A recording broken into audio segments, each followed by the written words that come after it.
like we all know what's going down, but no one's saying shit what happened to the home of the brave.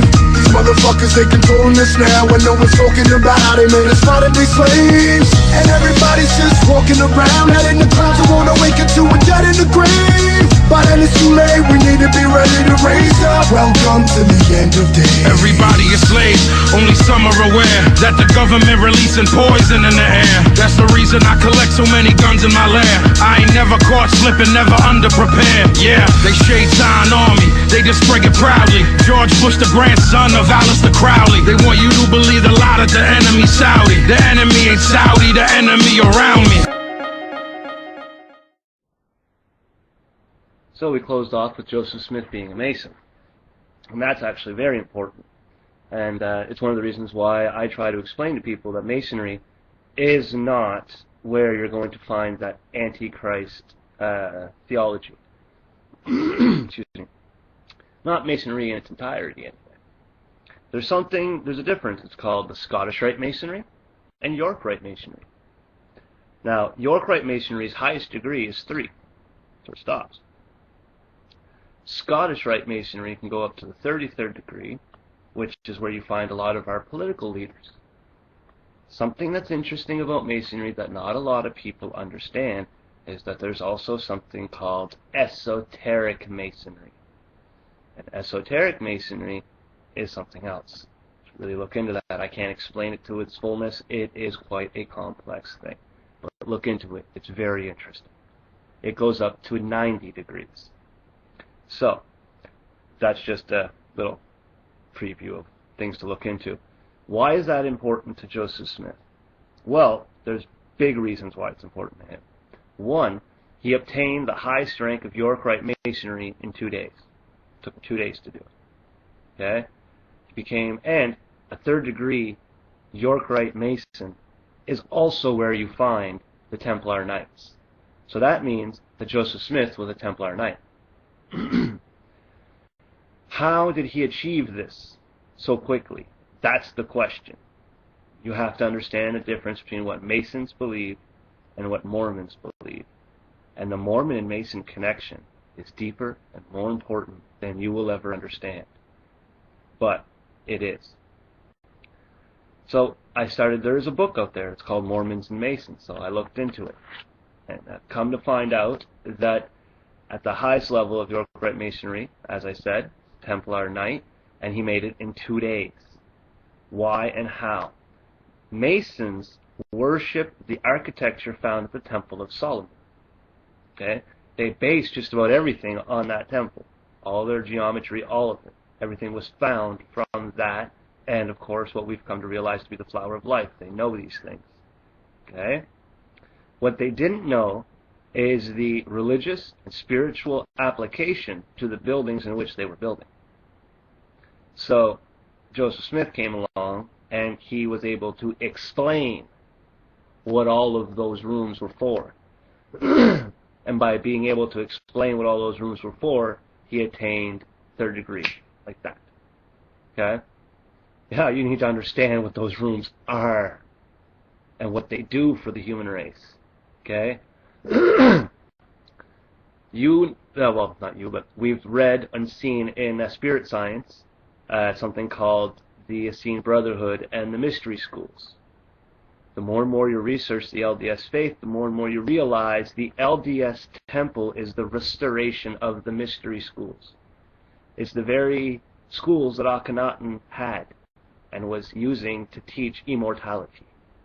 Okay? Kind of big, kind of deep. It's also kind of why you need a temple recommend to get in. You need to understand a few things before you get there. Okay? So, that was one of the things. Now, remember, Joseph Smith was assassinated. Now, assassinations normally revolve around money. Religious power in this day, and even in that day, which was only 200 years ago, was beginning to lose its grip on the populace ever so slightly. So those kinds of violent crimes, you can notice, were really attached to money and things like that, and like rape and whatever. So I come to find out that the church, this is how it works. Okay? Now I'm going to give a pro-Mormon thing to the world, just so that you know what it is that they do, okay? Every church building that's built is bought and paid for, the land is paid for, and the contractors are paid for before the groundbreaking. This is why you will never see a Mormon church close its doors due to a foreclosure. 1. 2. The LDS religion has a non-paid ministry. What does that mean? What does non-paid ministry stand for? Let's look into that for a second. Non-paid ministry means that the priest that's at the top of the congregation must have a job. He must have a job, and he must supply for his family. The church is not responsible for maintaining the salaries of the priest or the bishops. That's for starters. So, they have, all buildings are paid for, first and foremost, non-paid ministry, but they have a law of tithing, which is the 10% of what a person makes every month they give to the church. Okay, so now we start to understand how the churches are paid for in full before they're built, because there's a law of tithing. But if there's a law of tithing, why is there no paid ministry? It's because the money that's used is used to create a great many of programs. They have a church welfare system for those who have a hard time. They have a bishop's store closet, which they use some of the money donated to buy food, and they also take donated food and put it in the bishop's store closet for those who don't have food. Okay? These are things that, oh, that's what they do with the money. Wow. Okay. That's nifty. Now, another thing that they like to do with the money is they, well, just like anybody else, they put it in a bank account. Now, there's millions and millions of members worldwide. So, they made a very wise move. By opening a bank account, if every member gave only $1 every month, by the end of the year you'd have well over $12 million in a bank account. Now, we know individually that if I had $1 million in a bank account and I left it there just for 1 year, I could live off the interest for the rest of my life. Oh, that's kind of nifty.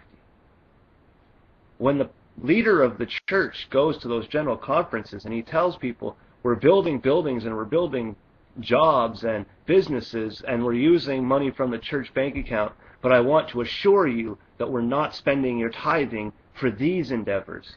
He's not lying to you. He's using the interest that your tithing is gathering, and he's building businesses. Wouldn't it be cool if Occupy could do that? Whoa. Wouldn't it be cool if we had a bank account that everybody just threw money into and the shit just started to grow? And then we could do collectively whatever we wanted with that money. That was nifty. I told you guys, Joseph Smith led a revolution, and he led a civil war, and he won.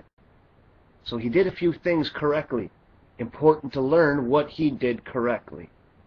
It's not always good to just look at what a person did was wrong. Sometimes it's useful to look at what the hell they did that was right, especially when they win. Okay? That was important to me. I don't know if that's important to you, but it's important to me. To understand the functions of this. How and why would any of this be important? We speak of the white horse prophecy. I speak of it every now and again to try and get your juices flowing. I'm not prepared to tell you that Mitt Romney is the fulfillment of the white horse prophecy. It's not what I'm telling you. What I'm telling you is Mitt Romney is the closest thing that has ever come to the white horse prophecy. If you don't know the white horse prophecy, it's very important to look into it. Because the white horse prophecy indicates that, before I get into that, I also need to explain to you, especially to the American populace, okay, the United States Constitution, what you guys cherish so much, the LDS faith has indicated that it is a divine work. That means that the United States Constitution was an inspired work of God. Whoever wrote it doesn't matter, but that person wrote it under the direct divine inspiration of what men once called God. The LDS faith is the only one to believe that. So, The White Horse Prophecy goes as such. When the Constitution is hanging by a thread and it has been destroyed and teared and stomped on by the masses, and it will not be rescued by those in Washington, it will be rescued by an elder of the church. Ooh. Guys, Mitt Romney is an elder of the church. And they say, well, no, he won't win because only Masons win, right, boys? Because only Masons win. Understand that the Masonic Temple ordinances was what was used as a backbone for the temple ordinances found within the Mormon faith. That will lead you to understand that just about every Mormon is a Mason. And Masons are not bad. I'm going to explain to you the difference between Masons, the Illuminati, the war that took place, and how Joseph Smith got tied into that as well.